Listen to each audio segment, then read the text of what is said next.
विष्णु प्रिया सागर सुता महिमा अपरंपार। सुख संपत्ति धन धान्य से भर दो माँ भंडार। हरे कृष्णा। आप सभी का दिन शुभ और मंगलमय हो। आज आप सुनेंगे बृहस्पतिवार व्रत की कथा। प्राचीन काल में भारत में एक राजा राज्य करता था। वह बड़ा ही प्रतापी और दानी था। वह नित्य मंदिर में दर्शन करने जाता था तथा ब्राह्मण और गुरु की सेवा किया करता था। उसके द्वार से कोई भी निराश होकर नहीं लौटता था। वह प्रत्येक गुरुवार को व्रत एवं पूजन करता था। वह गरीबों की सहायता करता था। परंतु यह सब बातें उसकी रानी को अच्छी नहीं लगती थी। न वह व्रत करती और न किसी को एक पैसा दान में देती थी तथा राजा से भी ऐसा करने को मना किया करती थी। एक समय राजा शिकार खेलने वन को गए हुए थे। घर पर रानी और दासी थीं। उस समय बृहस्पति देव साधु का रूप धारण कर राजा के दरवाजे पर भिक्षा मांगने गए तथा भिक्षा मांगी तो रानी कहने लगी, हे साधु महाराज, मैं इस दान और पुण्य से तंग आ गई हूँ। मेरे से तो घर का कार्य ही समाप्त नहीं होता। इस कार्य के लिए तो मेरे पतिदेव ही बहुत हैं। अब आप ऐसी कृपा करें कि यह सब धन नष्ट हो जावे तथा मैं आराम से रह सकूं। साधु बोले, हे देवी, तुम तो बड़ी विचित्र हो। संतान और धन से कोई दुखी नहीं होता है, इसको तो सभी चाहते हैं। पापी भी पुत्र और धन की इच्छा करता है। अगर आपके पास धन अधिक है तो भूखे मनुष्यों को भोजन कराओ, प्याऊ लगवाओ, ब्राह्मणों को दान दो, धर्मशाला बनवाओ, कुआं, तालाब, बावड़ी, बाग बगीचों आदि का निर्माण कराओ, निर्धन मनुष्यों की कुंवारी कन्याओं का विवाह कराओ और अनेकों यज्ञादिक धर्म करो। इस प्रकार के कर्मों से आपके कुल का और आपका नाम परलोक में सार्थक हो जाएगा एवं स्वर्ग की प्राप्ति होगी। मगर वह रानी इन बातों से खुश न हुई। वह बोली, हे साधु महाराज, मुझे ऐसे धन की आवश्यकता नहीं है जिसको मैं और मनुष्यों को दान दूं तथा जिसको रखने उठाने में मेरा सारा समय बर्बाद हो जाए। साधु ने कहा, हे देवी, तुम्हारी ऐसी इच्छा है तो ऐसा ही होगा। मैं तुम्हें बताता हूँ, वैसा ही करना। बृहस्पतिवार के दिन घर को गोबर से लीपना, अपने केसों को धोना, केसों को धोते समय स्नान करना, राजा से कहना कि वह हजामत बनवाएं, भोजन में मांस मदिरा खाना, कपड़े धोबी के यहाँ धुलने डालना। इस प्रकार 7 बृहस्पतिवार करने से तुम्हारा सारा धन नष्ट हो जाएगा। ऐसा कहकर वह साधु महाराज वहाँ से अंतर्ध्यान हो गए। रानी ने साधु के कहे अनुसार वैसा ही किया। 3 बृहस्पतिवार ही बीते थे कि उसका समस्त धन नष्ट हो गया और वह भोजन के लिए दोनों समय तरसने लगे, सांसारिक भोगों से दुखी रहने लगे। तब वह राजा रानी से कहने लगा कि हे रानी, तुम यहाँ पर रहो, मैं दूसरे देश को जाता हूँ, क्योंकि यहाँ पर मुझे सभी मनुष्य जानते हैं, इसलिए कोई कार्य भी नहीं कर सकता। देश चोरी परदेश भीख बराबर है। ऐसा कहकर राजा परदेश चला गया। वहाँ जंगल जाता और लकड़ी काट कर लाता तथा शहर में बेचता। इस तरह जीवन व्यतीत करने लगा। इधर राजा के घर रानी और दासी दुखी रहने लगीं। किसी दिन भोजन और किसी दिन जल पीकर ही रह जाती। एक समय रानी और दासी को 7 दिन बिना भोजन के व्यतीत हो गए। तो रानी ने अपनी दासी से कहा, हे दासी, यहाँ पास ही के नगर में मेरी बहन रहती है, वह बड़ी धनवान है, तो उसके पास जा और वहाँ से 5 सेर बेजर मांग ला, जिससे कुछ समय के लिए गुजर हो जाएगी। इस प्रकार रानी की आज्ञा मानकर दासी उसकी बहन के पास गई। रानी की बहन उस समय पूजन कर रही थी, क्योंकि उस रोज बृहस्पतिवार था। जब दासी ने रानी की बहन को देखा और उससे बोली, हे रानी, मुझे तुम्हारी बहन ने भेजा है, मेरे लिए 5 सेर बेजर दे दो। इस प्रकार जब दासी ने अनेक बार कहा, परंतु रानी की बहन ने कुछ उत्तर नहीं दिया, क्योंकि वह उस समय बृहस्पतिवार की व्रत कथा सुन रही थी। इस प्रकार जब दासी को किसी प्रकार का उत्तर नहीं मिला तो वह बहुत दुखी हुई एवं क्रोध भी आया, परंतु बिना कुछ कहे लौटकर अपनी रानी के पास आकर बोली, हे रानी, तुम्हारी बहन तो बहुत ही घमंडी है, वह छोटे लोगों से बात भी नहीं करती, इसलिए उसने मेरी बात का कोई उत्तर नहीं दिया। मैं वापस चली आई। रानी बोली, हे दासी, इसमें उसका कोई दोष नहीं है। जब बुरे दिन आते हैं तब कोई सहारा नहीं देता। अच्छे बुरे का पता आपत्ति काल में ही लगता है। अब जो ईश्वर की इच्छा होगी वही होगा। यह सब हमारे भाग्य का दोष है। इधर उस रानी ने देखा कि मेरी बहन की दासी आई थी, परंतु मैं उससे नहीं बोली, इससे वह बहुत दुखी हुई होगी। यह सोच कथा को सुन और विष्णु भगवान का पूजन समाप्त कर वह रानी अपनी बहन के घर गई और अपनी बहन से कहने लगी, हे बहन, मैं बृहस्पतिवार का व्रत कर रही थी। तुम्हारी दासी गई तब कथा हो रही थी। कथा में न उठते हैं न बोलते हैं, इसलिए मैं नहीं बोली। कहो दासी क्यों गई थी? रानी बोली, बहन, हमारे यहाँ अनाज नहीं था। वैसे तुमसे कोई बात छिपी नहीं है, इस कारण मैंने दासी को तुम्हारे पास 5 सेर बेजर लेने के लिए भेजा था। रानी बोली, बहन, बृहस्पति भगवान सभी मनोकामनाएं पूर्ण करते हैं। देखो, शायद तुम्हारे घर में अनाज रखा हो। इस प्रकार का वचन जब रानी ने सुना तो वह घर के अंदर गई और वहाँ उसे एक घड़ा बेजर का भरा मिल गया। तब वह रानी और दासी बहुत खुशी हुई और दासी कहने लगी, हे रानी, देखो, वैसे हमको जब अन्न नहीं मिलता तो हम रोज ही व्रत करते हैं। अगर इनसे बृहस्पतिवार व्रत की विधि और कथा पूछ ली जाए तो उसे हम भी किया करेंगे। तब उस रानी ने अपनी बहन से पूछा कि हे बहन, बृहस्पतिवार के व्रत की कथा कैसे है तथा यह व्रत कैसे करना चाहिए? रानी की बहन ने कहा, बृहस्पतिवार के व्रत में चने की दाल मुनक्का से विष्णु भगवान का केले की जड़ में पूजन करें, दीपक जलावें, पीला भोजन करें तथा कहानी सुनें। इससे बृहस्पति भगवान प्रसन्न होकर अन्न, पुत्र, धन देते हैं। इस प्रकार रानी और दासी दोनों ने निश्चय किया कि बृहस्पति भगवान का पूजन जरूर करेंगे। 7 दिन बाद जब बृहस्पतिवार आया तो उन्होंने व्रत रखा। गुड़साल में जाकर चना गुड़ बीन लाई तथा उसकी दाल से केले की जड़ का तथा विष्णु भगवान का पूजन किया। अब पीला भोजन कहाँ से आए? बेचारी बड़ी दुखी हुई, परंतु उन्होंने व्रत किया था, इस कारण दासी को देखकर बोले, हे दासी, तुम्हारे और रानी के लिए भोजन है, तुम दोनों कर लेना। दासी भोजन पाकर बड़ी प्रसन्न हुई और रानी से बोली, चलो रानी जी, भोजन कर लें।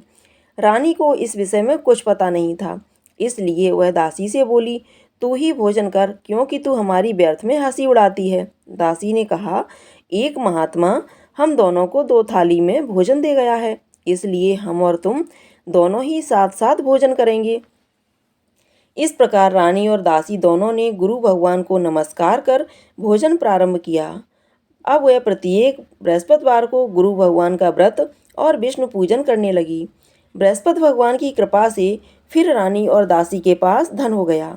रानी फिर उसी प्रकार आलस्य करने लगी तथा दासी बोली, रानी, तुम पहले इस प्रकार आलस्य करती थी, तुम्हें धन रखने में भी कष्ट होता था, इस कारण सभी धन नष्ट हो गया है।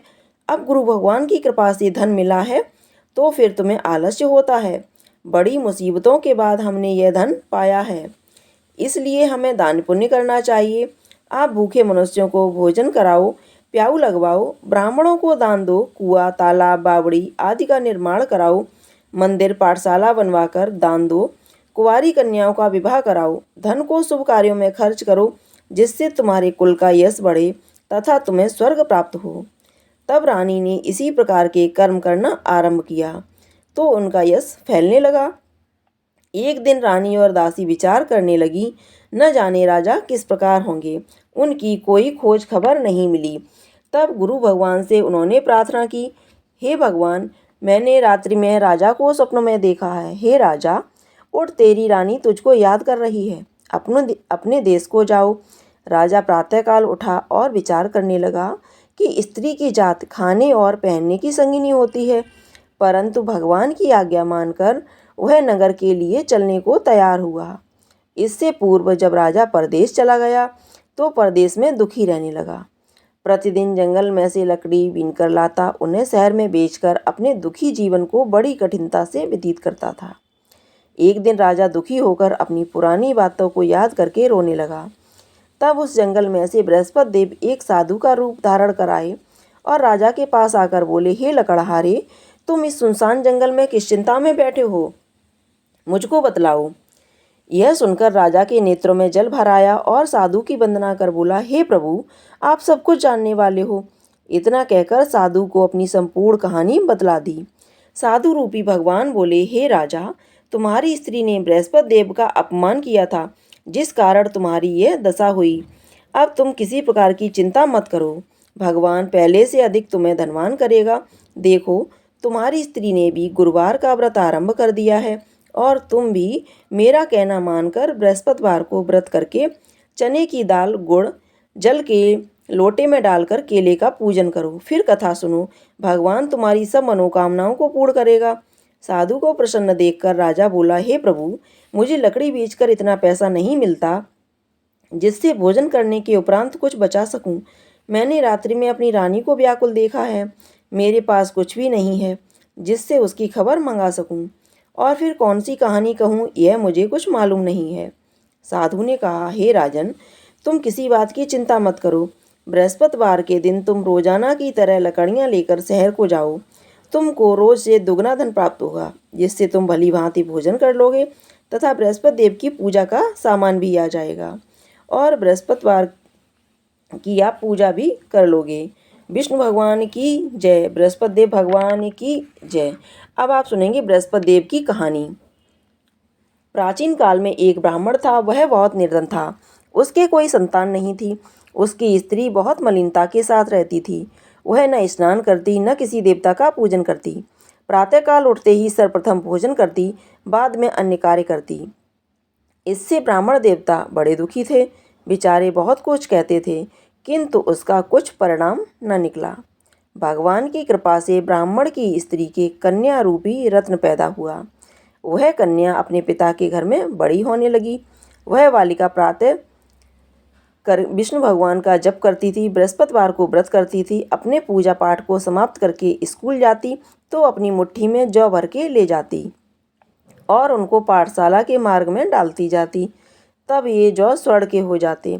लौटते समय उनको बीनकर घर को ले आती थी। एक दिन वह बालिका सूप में उन सोने के जौ को फटक कर साफ कर रही थी। उसके पिता ने देख लिया और कहा, हे बेटी, सोने के जौ को फटकने के लिए सोने का सूप होना चाहिए। दूसरे दिन गुरुवार था। इस कन्या ने व्रत रखा और बृहस्पति देव से प्रार्थना करके कहा, हे प्रभु, मैंने आपकी पूजा सच्चे मन से की हो तो मेरे लिए सोने का सूप दे दो। बृहस्पति देव ने उसकी प्रार्थना स्वीकार कर ली। रोजाना की तरह वह कन्या जौ फैलाती हुई जाने लगी। जब लौटकर जौ बीन रही थी तो बृहस्पति देव की कृपा से सोने का सूप मिला। उसे वह घर में ले आई और उसमें जौ साफ करने लगी, परंतु उसकी माँ का वही ढंग रहा। एक दिन की बात है कि वह कन्या सोने के सूप में जौ साफ कर रही थी। उस समय उस शहर के राजा का पुत्र वहां से होकर निकला। इस कन्या के रूप और कार्य को देखकर मोहित हो गया तथा अपने घर आकर भोजन तथा जल त्याग कर उदास होकर लेट गया। राजा को जब इस बात का पता लगा तो अपने मंत्रियों के साथ उसके पास गए और बोले, हे बेटा, तुम्हें किस बात का कष्ट है? किसी ने अपमान किया है अथवा और कारण हो सो कहो। मैं वही कार्य करूँगा जिससे तुम्हें प्रसन्नता हो। अपने पिता की राजकुमार ने बातें सुनी तो वह बोला, मुझे किसी बात का दुख नहीं है। किसी ने मेरा अपमान नहीं किया है, परंतु मैं उस लड़की के साथ विवाह करना चाहता हूँ जो सोने के सूप में जौ साफ कर रही थी। यह सुनकर राजा आश्चर्य में पड़ा और बोला, हे बेटा, इस तरह की कन्या का पता तुम ही लगाओ। मैं उसके साथ तेरा विवाह अवश्य ही करवा दूंगा। राजकुमार ने उस लड़की के घर का पता बतलाया। तब मंत्री उस लड़की के घर गए और ब्राह्मण देवता को सभी हाल बतलाया।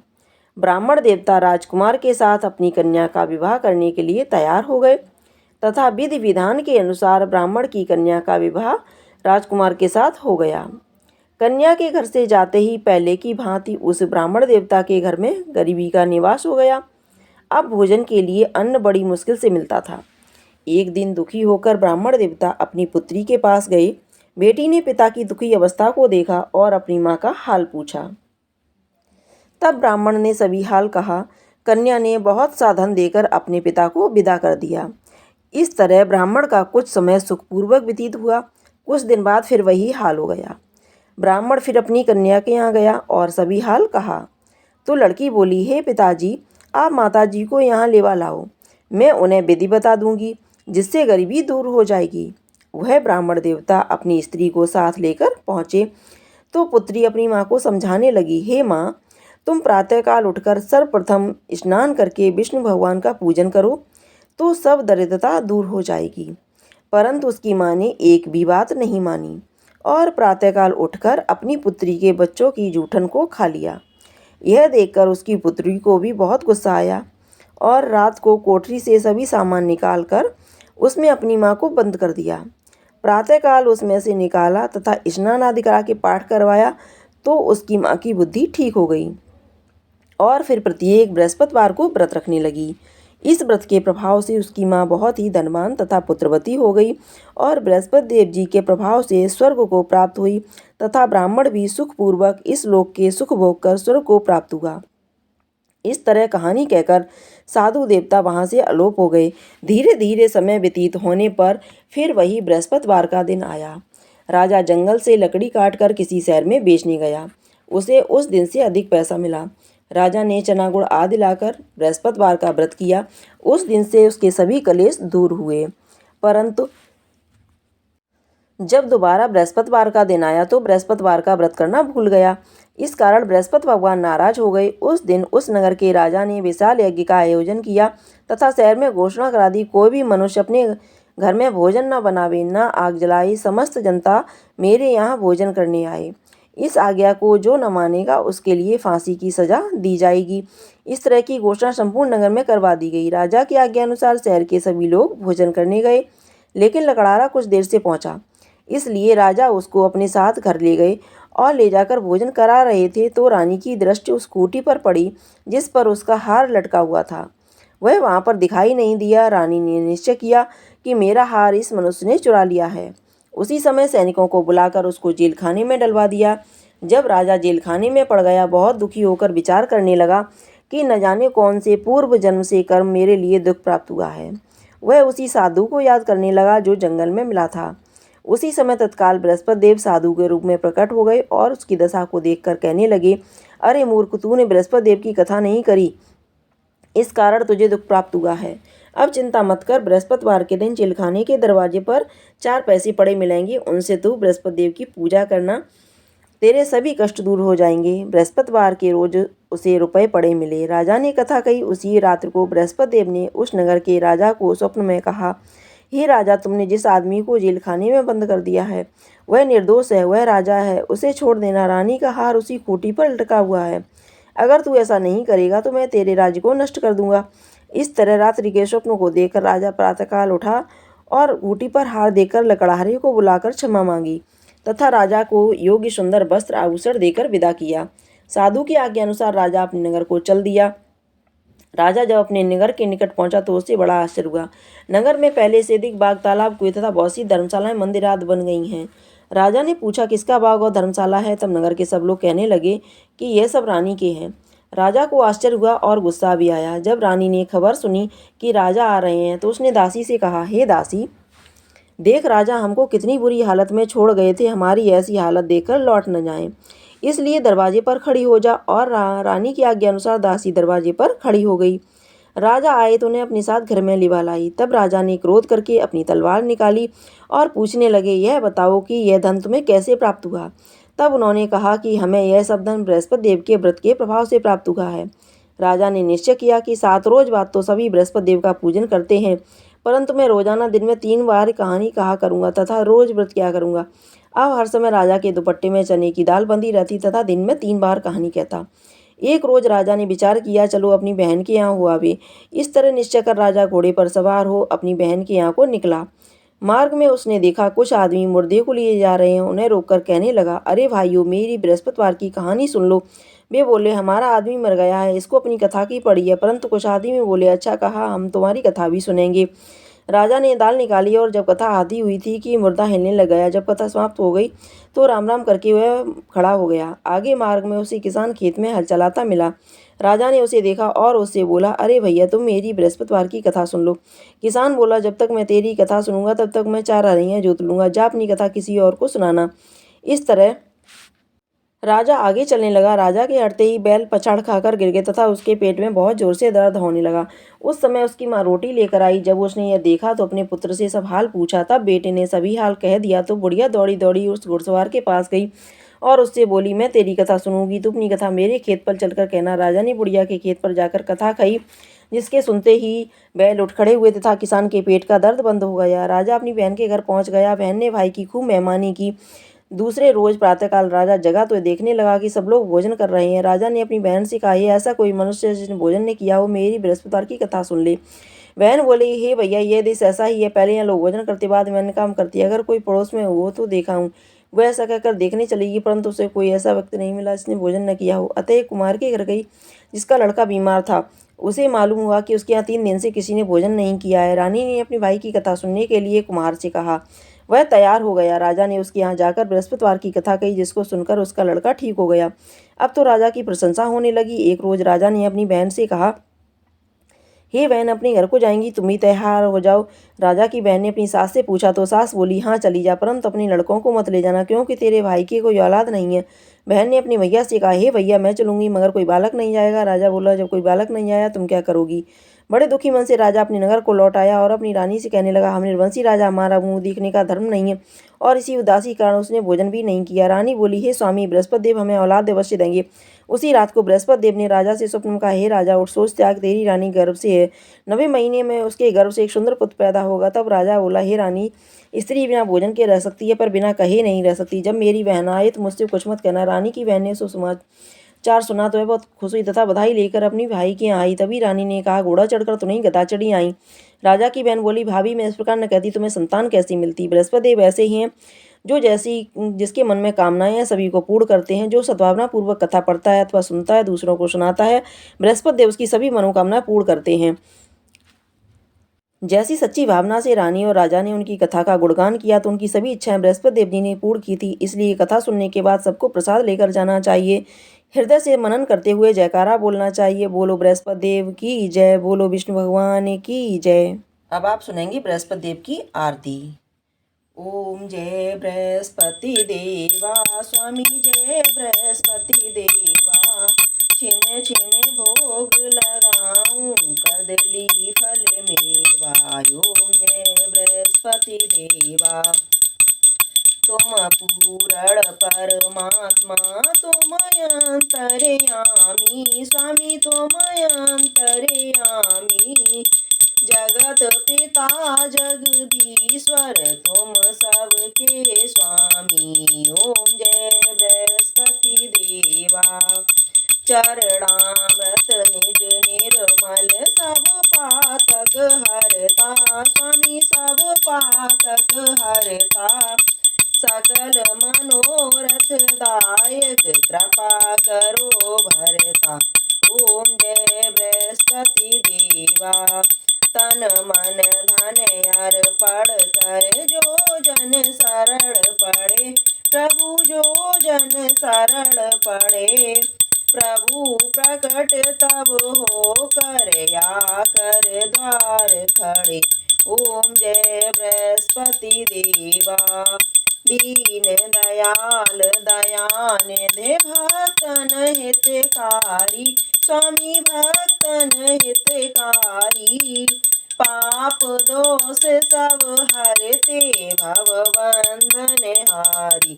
ओम जय बृहस्पति देवा, स्वामी जय बृहस्पति देवा, सकल मनोरथ दायक, सब संशय तारो, स्वामी सब संशय तारो, विषय विकार मिटाओ, संतन सुखकारी, स्वामी संतन सुखकारी।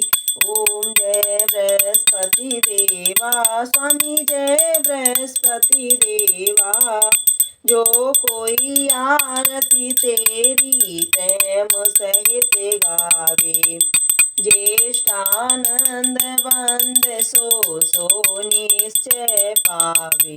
ओम जय बृहस्पति देवा, स्वामी जय बृहस्पति देवा, विष्णु भगवान की जय, बृहस्पति देव भगवान की जय। अब हम भगवान का भोग लगाएंगे। भोग हमें कैसे लगाना चाहिए, देखिए। आओ भोग लगाओ मेरे भगवन, प्रेम से भोग लगाओ मेरे भगवन, पूरब पश्चिम उत्तर दक्षिण, पूरब पश्चिम उत्तर दक्षिण, चारों दिशाओं से आओ मेरे भगवन, आओ भोग लगाओ मेरे भगवन, प्रेम से भोग लगाओ मेरे भगवन, बिलनी के बेर सुदामा के तंदुल, बिलनी के बेर सुदामा के तंदुल, रुचि रुचि भोग लगाओ मेरे भगवन, आओ भोग लगाओ मेरे भगवन, प्रेम से भोग लगाओ मेरे भगवन, आओ भोग लगाओ मेरे भगवन। दुर्योधन की मेवा त्यागी, दुर्योधन की मेवा त्यागी, साग बिदुर घर खाओ मेरे भगवन, साग बिदुर घर खाओ मेरे भगवन, आओ भोग लगाओ मेरे भगवन, प्रेम से भोग लगाओ मेरे भगवन। मैं मूरख खल कामिन भगवन, मैं मूरख खल कामिन भगवन, भूल की क्षमा मांगते भगवन, भूल की क्षमा मांगते भगवन, आओ भोग लगाओ मेरे प्रेम से भोग लगाओ मेरे भगवन। विष्णु भगवान की जय, बृहस्पति देव भगवान की जय। अगर आपको यह कथा, आरती और इस तरह से भोग जो हमने लगाया है ऐसे ही लगाना चाहिए। अगर आपको ये भोग पसंद आया हो, आरती पसंद आई हो, जानकारी अच्छी लगी हो, तो कमेंट बॉक्स में जा करके विष्णु भगवान की जय अवश्य लिखिएगा। साथ ही साथ वीडियो को लाइक कीजिएगा, शेयर कीजिएगा। अगर आपने अभी तक चैनल को सब्सक्राइब नहीं किया है तो चैनल को सब्सक्राइब कर लीजिएगा। इसी तरह की कथाएं सुनने के लिए, समय से कथाएं सुनने के लिए चैनल को सब्सक्राइब कर लीजिएगा, बेल आइकन को अवश्य दबा दीजिएगा ताकि आप समय से कथाएं सुन सकें। धन्यवाद।